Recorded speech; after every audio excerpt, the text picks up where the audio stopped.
গঙ্গোপাধ্যায়ের বিরুদ্ধে যদি বাপের বেটায় হয়, মমতা ব্যানার্জি দাঁড়ালো হারবে। অভিষেক ব্যানার্জি তো অনেক যুবরাজ। আগে নওশাদ সিদ্দিকীর সাথে জিতে এসো। দেখুন, অভিজিৎ গঙ্গোপাধ্যায় ভারতীয় জনতা পার্টিতে যোগদান যদি করে, এখনো করেনি, করবেন বলেছে, হ্যাঁ করবেন, করেনি, কিন্তু অফিসিয়ালি যদি যোগদান করে এবং উনি বাংলার বুকে এমনভাবে পরিচিত হয়ে গেছে এবং উনি আজকে বাংলার শাসক দল যারা এমএলএ মন্ত্রী ছিল তারা বলেছিল এই বিচারপতি গঙ্গোপাধ্যায় আও ময়দান মে আও, এটা কিন্তু বিচারপতি গঙ্গোপাধ্যায় সেন্টিমেন্টে লেগেছিল। তাই এই শাসক দলের বিরুদ্ধে आओ मैदान में आओ मैदान में आओ, इसीलिए আজকে 5 মাস চাকরি বাকি থাকতেও সে ময়দানে নামছে এবং এই মুহূর্তে বাংলার বুকে ইটের জবাব পাথরে দিতে পারবে বাংলার সনাতনী মুসল এবং সমস্ত ভারতীয় জনতা পার্টি।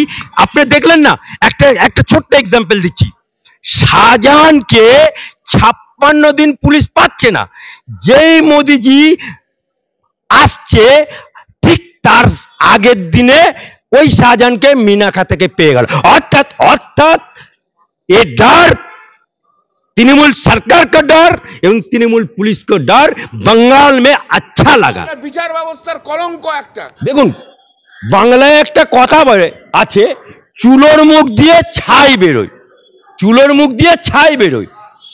তা উনার মতো এই যে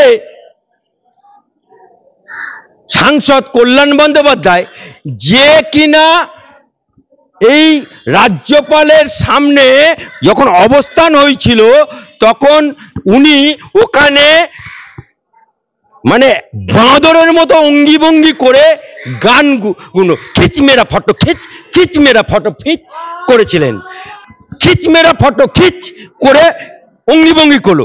তাতেও হলো না, ওই লোকটি রাষ্ট্রপতি ভবনে, যেখানে সংসদ ভবনে, সেখানে আমাদের উপরাষ্ট্রপতি প্রাক্তন বাংলার রাজ্যপাল তাকে দেখে এমন মিমিক্রি করতে লাগলো, বাঁদরের মতো অঙ্গি ভঙ্গি করতে লাগলো যে গোটা বাংলা গোটা ভারতবর্ষ দেখে লজ্জায় মাথা হেট হয়ে গেল যে একটা সাংসদ এবং সে একজন উকিল সেই রকম বাঁদরের মতো করতে লাগলো। তা সেই রকম একজন সাংসদ এবং আমার বাংলা এই হাইকোর্টের উকিল আজ পর্যন্ত একটা কেসে জিততে পারে না, কিন্তু চেল্লাতে পারে।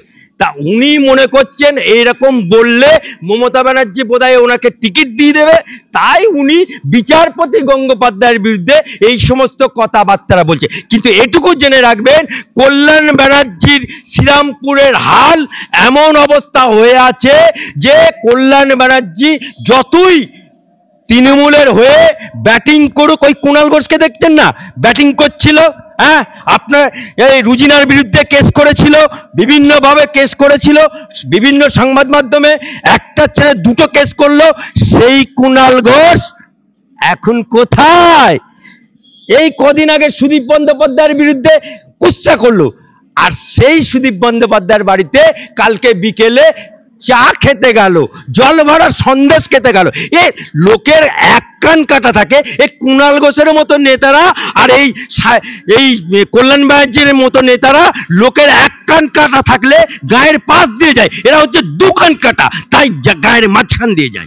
বিচারপতি অভিজিৎ গঙ্গোপাধ্যায় রীতিমতো পদত্যাগ করলেন, পদত্যাগ করে তার ডিসিশন জানিয়ে দিলেন তিনি আর কোনো দল নয়, তিনি বিজেপিতেই জয়েন করতে চান। আমার সঙ্গে রয়েছেন আলী আফজল চাঁদ, কথা বলার চেষ্টা করব। কি বলবেন, তিনি বিজেপিকে বেছে নিলেন, আর কেন বেছে নিলেন তিনি পরিষ্কার। আমি প্রশ্ন করেছিলাম, আমার প্রশ্নের উত্তরে তিনি বললেন আর যারা দল আছে একজনরা পরিবারতান্ত্রিক দল আর একজনরা ধর্মকে অতটাও মানেন না, সেজন্যই তিনি বিজেপিতে জয়েন করতে চান। দেখুন, অভিজিৎ গঙ্গোপাধ্যায় ওনার জীবন জীবিকার সংগ্রামটা অনেকটা লড়াকু।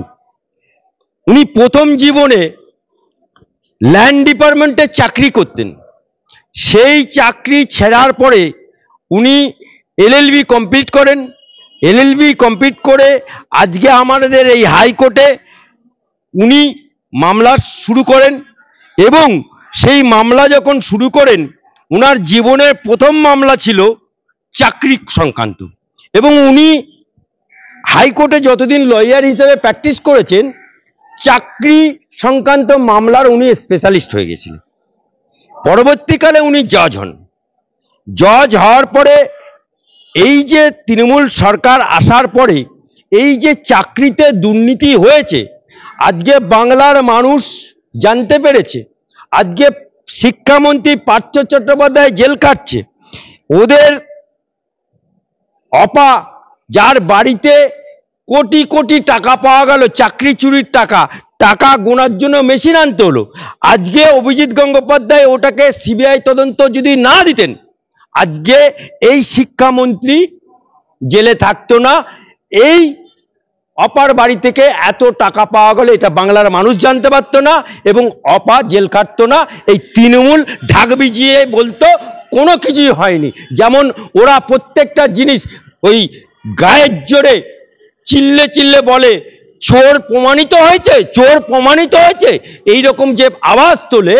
আজকে অভিজিৎ গঙ্গোপাধ্যায় যখন একের পর এক রায় দিচ্ছে, তখন এই তৃণমূল এই অভিজিৎ গঙ্গোপাধ্যায়ের বিরুদ্ধে, এই তৃণমূলের যে প্রথম বাংলার বুকে চোর বলেছিল মমতা ব্যানার্জিকে, এবং যে প্রথম বলেছিল কালীঘাটে সারদার টাকা আছে, এই কুণাল ঘোষ প্রথম চিৎকার করে বলেছিল। সেই কুণাল ঘোষ জেলকাটা আসামি, 3.5 বছরের জেলকাটা আসামি। সে প্রথম এই অভিজিৎ গঙ্গোপাধ্যায় জাস্টিসের বিরুদ্ধে তির্যক মন্তব্য করলো।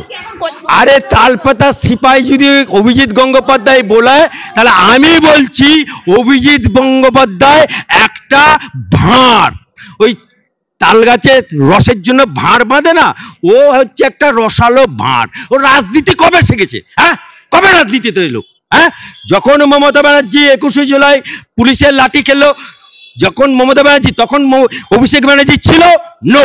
যখন সিঙ্গুর আন্দোলন করেছিল অভিষেক ব্যানার্জি ছিল? নো। যখন নন্দীগ্রাম আন্দোলন করেছিল তখন অভিষেক ব্যানার্জি ছিল? নো। তাহলে অভিষেক ব্যানার্জি এলো কবে রাজনীতিতে? যখন ওই ডায়মন্ড হারবার কেন্দ্রে সৌমেন মিত্র পদত্যাগ করলো, ওই জায়গাটা ভ্যাকেন্ট হলো, উনাকে অভিষেক ব্যানার্জিকে দিল্লিতে শুনি নাকি এমবিএ পড়তে গেছে। আমি জানি না, এমবিএ সার্টিফিকেটটা এখনো পর্যন্ত নির্বাচন কমিশনের কাছে জমা দেয়নি, বা জনগণের কাছেও জমা দেয়নি। যেমন মমতা ব্যানার্জি বলতো ডক্টরেট, উঠে গেল। তারপরে বললো অগ্নিকন্যা, উঠে গেল। তারপরে বললো সততার প্রতীক, উঠে গেল। আস্তে আস্তে সব উঠে যাচ্ছে। ঠিক সেই রকম ভাবে ওই অভিষেক ব্যানার্জিকে ওই ডায়মন্ড হারবার কেন্দ্রে দাঁড় করিয়ে পিসিমণির দয়ায় উনি জিতে গেলেন। আরে জিতে দেখছে, আরে বিশাল তো মধুর হাড়ি, উনি চারটে শুরু করলেন। চারটে। আর যে বাংলার যত চোর দেখছেন, এই রাখিবুর থেকে আরম্ভ করে সাজা, সবাইকে চোর বানিয়েছে এই অভিষেক ব্যানার্জি। সুতরাং এই লোকটিকে ভাঁড় বলা, শুধু ভাঁড় বললে হবে না, রাজনীতির আঙিনায় উনি দুধের ফিডার নিয়ে বসে আছে।